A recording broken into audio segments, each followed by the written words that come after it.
दिवाळीनिमित्त सरकारकडून शेतकऱ्यांसाठी सर्वात मोठी भेट. शेतकऱ्यांची दिवाळी प्रचंड गोड होणार, कारण आजपासून शेतकऱ्यांच्या खात्यात 4 योजनांचे पैसे एकत्रितपणे जमा होणार. 5 मिनिटांपूर्वीच मुख्यमंत्र्यांनी आदेश दिला. जे शेतकरी बांधव नमो शेतकरी योजना, पीएम किसान योजना, पीक विमा योजना आणि नुकसान भरपाई या योजनेचे लाभार्थी असतील, अशा शेतकऱ्यांच्या खात्यात आज थोड्याच वेळात 4 योजनांचे एकत्रित पैसे जमा होणार. मुख्यमंत्र्यांची सर्वात मोठी बैठक झाली आणि या बैठकीत शेतकऱ्यांना या दिवाळीचं मोठं गिफ्ट देण्याचा निर्णय झाला. शेतकऱ्यांना आता दिवाळीनिमित्त नाराज करणार नाही असा ठराव सर्व पक्षांनी बैठकीत घेतला आणि ज्यामुळेच शेतकऱ्यांच्या खात्यात सगळे राहिलेले पैसे जमा करण्याचा निर्णय घेतला. त्यामुळे जे शेतकरी बांधव नमो शेतकरी योजनेचे लाभार्थी असतील, पीएम किसान योजनेचे लाभार्थी असतील, पीक विम्याचे लाभार्थी, कर्जमाफी तसेच नुकसान भरपाईच्या अटीत बसत असतील, तर अशा सर्व शेतकरी बांधवांची प्रतीक्षा आता संपणार आणि 4 योजनांचे पैसे एकत्रित मिळणार. मुख्यमंत्र्यांनी कर्जमाफीचा जो प्रश्न होता तो लांबणीवर पडलेला प्रश्न एका झटक्यात सॉल्व्ह केलेला आहे आणि त्यासोबतच नमो शेतकरी योजनेचा हप्ता यावेळेस लवकर देण्याचा निर्णय घेतला.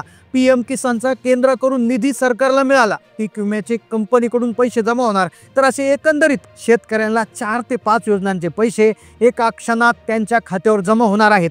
असा क्रांतिकारी निर्णय आता घेतलेला आहे. राज्यातील 52 लाख शेतकऱ्यांची दिवाळी आता 100% गोड होणार, परंतु सरकारने यामध्ये एक अट देखील घालण्यात आलेली आहे. सर्वात मोठा क्रांतिकारी निर्णय असल्यामुळे फक्त पात्र शेतकऱ्यांनाच हा लाभ मिळणार आहे. जे शेतकरी भरमसाठ पैशावाले आहेत, ज्यांच्याकडे प्रचंड शेती आहे, लाखोंचं उत्पन्न आहे, त्यांना हे पैसे जमा होणार नाही. मग नेमकं कोणत्या शेतकऱ्यांच्या खात्यात हे पैसे जमा होणार आहेत, कोणत्या शेतकऱ्यांच्या खात्यात हे पैसे जमा होणार नाही? कर्जमाफीचा लाभ कोणाला होणार आहे? पीएमचा 21वा हप्ता आणि नमोचा 8वा हप्ता कोणत्या जिल्ह्यातील कोणत्या शेतकऱ्यांना जमा होणार आहे? पीक विम्याचे हेक्टरी 45,000 रुपये अनुदान हे वाढीव कोणत्या जिल्ह्यात जमा होणार? आणि अतिवृष्टीमध्ये नुकसान ज्या शेतकऱ्यांचं झालं तर त्या शेतकऱ्यांना कशा पद्धतीने पैसे जमा होणार आहेत, सगळी सविस्तर माहिती आपण घेणार आहोत. पहा, स्वतः मुख्यमंत्र्यांनी ही माहिती दिलेली आहे, ज्याचे 4 वेगळे शासन निर्णय देखील आलेले आहेत. त्यामुळे हा व्हिडिओ तुम्ही स्किप न करता शेवटपर्यंत पूर्ण पाहत राहा. आता पहा, शेतकरी बांधवांनो, फक्त पात्र शेतकऱ्यांच्या खात्यामध्येच नमोचा 8वा हप्ता, पीएमचा 21वा हप्ता, पीक विम्याचे पैसे, कर्जमाफीचा आणि अतिवृष्टीचं नुकसान भरपाईचा जो लाभ आहे तो एकंदरीत पात्र शेतकरी बांधवांना मिळणार आहे. आता पहा, तुम्हाला माहीतच असेल, सध्याच्या स्थितीत पाहायला गेलं तर ही दिवाळी शेतकऱ्यांसाठी सर्वात वाईट ठरणार होती, कारण की शेतकऱ्यांच्या हातातोंडाशी आलेला घास निसर्गाने वाहून नेला. शेतकऱ्यांची कपाशीची पिकं, तुरीची, सोयाबीनची पिकं अक्षरशः मातीसह खरडून नेली. अतिवृष्टीमुळे, प्रचंड पावसामुळे, ढगफुटीमुळे नदी नाल्याला पूर आले, नदी नाले दुथडी वाहून गेले. शेतकऱ्यांचं अक्षरशः नशीब खराब झालं. इतकं प्रचंड त्या ठिकाणी आज नुकसान झालेलं आहे आणि खरंच शेतकऱ्यांच्या वेदनावर फुंकर मारण्यासाठी, एक प्रकारे शेतकऱ्यांची दिवाळी गोड करण्यासाठी मुख्यमंत्र्यांनी आज सकाळीच हा निर्णय घेतला होता आणि ज्याचे शासन निर्णय आता 5 मिनिटांपूर्वी चालले आणि त्यामुळेच पुढील 2 ते 3 तासामध्ये शेतकऱ्यांच्या खात्यात नमोचा हप्ता, पीएमचा हप्ता, पीक विम्याचे पैसे, कर्जमाफीचं अनुदान, अतिवृष्टीचे पैसे, सगळा लाभ हा एकत्र मिळणार आहे. देशाच्या इतिहासात पहिल्यांदाच इतके सगळे पैसे शेतकऱ्यांच्या खात्यात जमा होणार. त्यामुळे दिवाळीचं औचित्य साधून शेतकऱ्यांची दिवाळी गोड करण्याचा हा क्रांतिकारी निर्णय घेतला होता. पहा, शेतकऱ्यांची दिवाळी ही गोड होणार आहे. मंत्रिमंडळाच्या बैठका गेल्या 4 दिवसापासून सुरू होत्या. आता एवढे पैसे द्यायचे म्हटल्यावर सरकारकडे पैसे एकतर शिल्लक नव्हते. सरकारचे जे नुकसान भरपाईमध्ये प्रचंड पैसे गेले होते, पण त्यावेळेस केंद्राने देखील एक आगाऊ हप्ता दिला आणि मोदीजींनी देखील राज्य सरकारचं ऐकलेलं आहे आणि त्यामुळे सरकार खरोखर पैसे देऊ शकत आहे. आता जे शेतकरी रेशन कार्ड धारक असतील तर त्यांना हे 5वं गिफ्ट मिळणार आहे. 5वं गिफ्ट असं असणार आहे की ज्यामध्ये आता शेतकऱ्यांना 1,500 रुपये महिना रेशन कार्डवर सुरू होणार आहे. तर मग आता काय हा GR आलेला आहे, कुठे कुठे पैशांचं वाटप सुरू होणार आहे, आज कोणत्या जिल्ह्यात पैसे वाटणार, उद्या कोणत्या जिल्ह्यात पैसे वाटणार, कोणत्या योजनेतून योजनेतून बाहेर काढले, कोणत्या शेतकऱ्यांना पैसे मिळणार, सगळी सविस्तर माहिती तुम्हाला सांगतोय. पहा, आत्ताच 5 मिनिटांपूर्वी काढलेल्या पत्रकातील माहितीनुसार सरसकट शेतकऱ्यांना हा लाभ मिळणार नाही. पहा, सरसकट हा शब्द काढून टाकण्यात आलेला आहे. लक्षपूर्वक ऐका, सरसकट सर्व शेतकऱ्यांना कुठलेही पैसे मिळणार नाही. सरसकट नमोचा हप्ता, सरसकट पीएमचा हप्ता, सरसकट कर्जमाफी, सरसकट पीक विमा, अशा प्रकारच्या अफवा यूट्यूबवर, सोशल मीडियावर पसरल्या होत्या. पण क्लिअर इथं लक्षात घ्या, GR आल्यामुळे सरसकट हा शब्द काढून टाकलाय. फक्त पात्र पात्र हा शब्द आलेला आहे। पहा, बरेचसे शेतकरी असे काही निदर्शनास आले, 5 एकरची त्या ठिकाणी याच्यामध्ये अट घालण्यात होती नमोसाठी किंवा पीएमसाठी। अक्षरशः 10 एकर, 15 एकर, 20 एकरवाल्या शेतकऱ्यांनी याचा लाभ घेतला आहे आणि त्यामुळे जे शेतकरी अल्प भूधारक आहेत तर त्यांना त्याचा लाभ मिळाला नाही, म्हणून सरकारने हा सरसगट शब्द काढून टाकला आहे।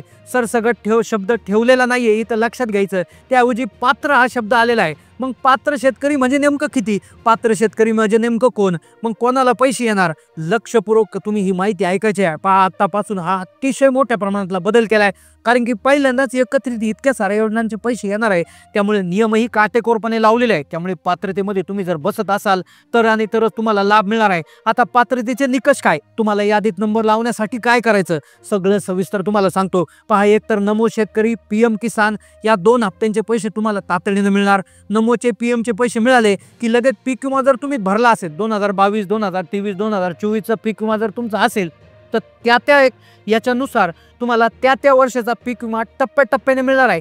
त्यानंतर अतिवृष्टी नुकसान भरपाईचे पैसे तर मागील 2 दिवसापासूनच सुरू झालेले आहे, तर त्यांना तरी पैसे मिळणार। पण त्याच व्यतिरिक्त ज्या शेतकऱ्यांच्या घरामध्ये आत्महत्या झालेली आहे, 14 आत्महत्याग्रस्त जिल्हे असे आहे की जिथे रेशन कार्डवर पैसे मिळायला आता सुरुवात होणार आहे। तर खरं तर ही एक तसं पाहायला गेलं तर एक आनंदाची बातमी म्हणावी लागेल, कारण की कर्जमाफीचा एक महत्त्वाचा मुद्दा जो आहे भरपूर दिवसापासून लांबणीवर पडलेला होता, त्याचे निकष कोणते लावायचे, काय करायचं याच्याविषयी चर्चा सुरू होती। पण यावेळेस अतिवृष्टीमुळे नुकसान झालं, त्यामुळे सगळं एकखटी त्या ठिकाणी आता देण्याचा निर्णय झालेला आहे। एक एक करत आता सगळ्या गोष्टी आपण सविस्तर पाहतोय। तर पहा, शेतकरी बांधवांनो, नमोचा 8वा हप्ता, पीएमचा 21वा हप्ता, त्याबरोबर पीक विम्याचे पैसे कोणत्या जिल्ह्यात वितरित होतात, कोणत्या बँकेचे कर्ज नील करणार आहेत, सगळं आपण पाहून घेणार आहोत। तर सर्वात आधी आपण जिल्ह्यांची यादी पाहणार आहोत। पहिला जिल्हा आहे परभणी जिल्हा, सर्वाधिक नुकसान झालं या जिल्ह्यामध्ये यावेळेस अतिवृष्टीमुळे, तो परभणी जिल्हा आहे। त्यानंतर नमोचा 8वा हप्ता, पीएमचा 21वा, पीक विम्याचे पैसे देखील परभणी जिल्ह्यात जमा होतील। त्यानंतर आता बीड जिल्हा आहे बघा, बीड जिल्ह्यातील शेतकऱ्यांना देखील त्या ठिकाणी पैशाचं वितरण होतंय। त्यानंतर अकोला जिल्हा, बुलढाणा, त्यानंतर धाराशिव, छत्रपती संभाजीनगर, अहिल्यानगर जिल्हा, रत्नागिरी, रायगड, कोल्हापूर, सातारा, सांगली अशा जिल्ह्यांमध्ये पैशाचं वाटप होतानाच गडचिरोली, चंद्रपूर, हिंगोली, भंडारा, त्यासोबत जालना, जळगाव, नंदुरबार आणि नाशिक, नागपूर, तर अशा जिल्ह्यामध्ये पीक विम्याचे पैसे, नमोचा 8वा हप्ता तसंच पीएमचा 21वा हप्ता याचं वितरण होणार आहे। आता पहा, हे सगळे पैसे सरसकट त्या ठिकाणी मिळणार नाही, यासाठी तुमची शेतजमीन ही 5 एकरपेक्षा कमी असणं गरजेचं आहे। नुकसान भरपाईचे पैसे मिळण्यासाठी तुमचं नुकसान त्या पटीत होणं आवश्यक आहे। तुमचं नुकसान किती टक्के झालं, 30%, 40%, 50%, 60%, त्यानुसार नुकसान भरपाई तुम्हाला मिळणार आहे। कमीत कमी कोरडवाहू शेतकऱ्यांसाठी 8,500 रुपये प्रति हेक्टरी, बागायतीसाठी 13,500 रुपये, तर अशा प्रकारे वेगवेगळ्या पद्धतीने हा लाभ तुम्हाला मिळणार आहे।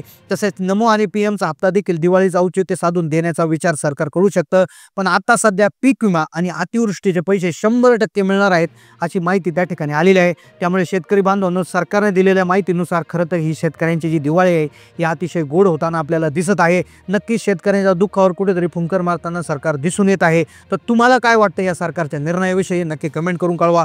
तुम्हाला किती पैसे आतापर्यंत कोणत्या योजनेचे जमा झाले नक्की कमेंटच्या माध्यमातून कळवा। चॅनलला नवीन असेल तर सबस्क्राईब करा। धन्यवाद।